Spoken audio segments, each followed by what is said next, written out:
I'm Andrea Cline. I'd like to talk a little bit about if you're wanting to futurity your horse, some of the stuff to think about to build to that. I'd also like to talk about and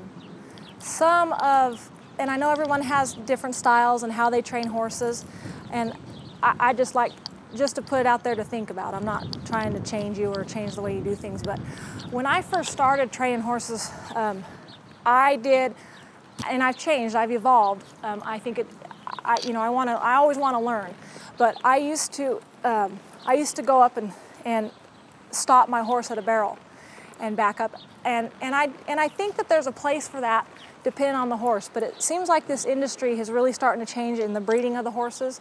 First off, a lot of these horses they're bred to run barrels.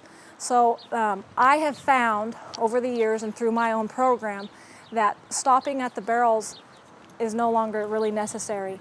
I will stop at a barrel if I have a real, horse that really wants to run, maybe he came off the track, or he's not broke. Sometimes I'm in a time crunch on some of these horses that come in, and I don't want my customers to spend money just to spend money.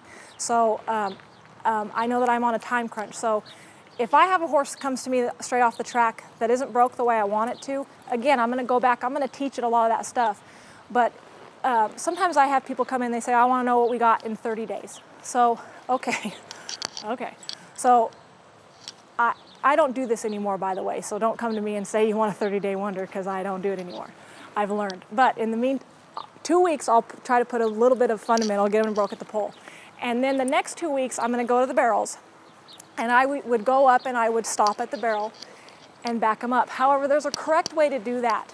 And it goes back to when you go up and stop and go to your barrel to stop, cranking them down, pulling on the mouth, and directly backing them up.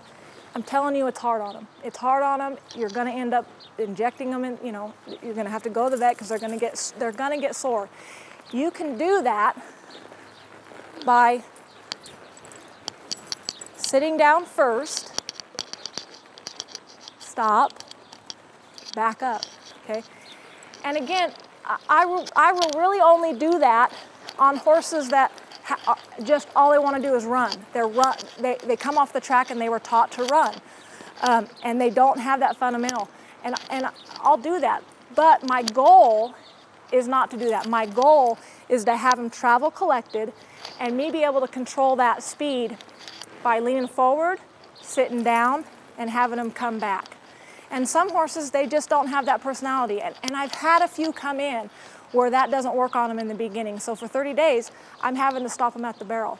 But I find that that's really not the norm. It's horses that, whatever their past was, and I don't know, that they come in and they're not going to come down in the beginning.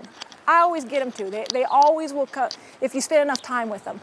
I can get them to collect down. But sometimes in that first 30 days, I can't. But I don't ever go up and slam them in the ground. I don't ever just come up and jerk them and then just immediately move them back. I can't even get myself to do it. So I will always ask them to come down first, always. Again, it's just always going to come back down to those fundamentals.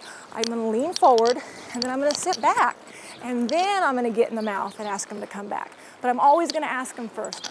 And you can go up and stop at a barrel and back them up. And I just find that eventually, as those horses get older, and I'm saying this from experience because I used to do it in my own program, and what I found was as that horse got older, they get tuned to that barrel, and they're going to start slowing down for that turn. I'm going to get outrun. But the horses that I've trained where they're collected from the beginning, and I've got them collected in the approach, and they're just traveling collected because that's all they've known to do, I can run them all the way up into that barrel, and just with a little bit of sit down and with just a little bit of a flick of my wrist, their turn, and they've outrun the horse that I trained to stop at the barrel and back up. And I'm just going by experience. I'm going by the horses that I win on now, my game is elevated just by changing that one thing, by not stopping them and backing them up. I can ride them collected now. I can do the speed control out here, lean forward, keep their nose pointed to the ground, sit down, and they'll back off. And everything is soft, and it's easier, and it's faster. It's just faster.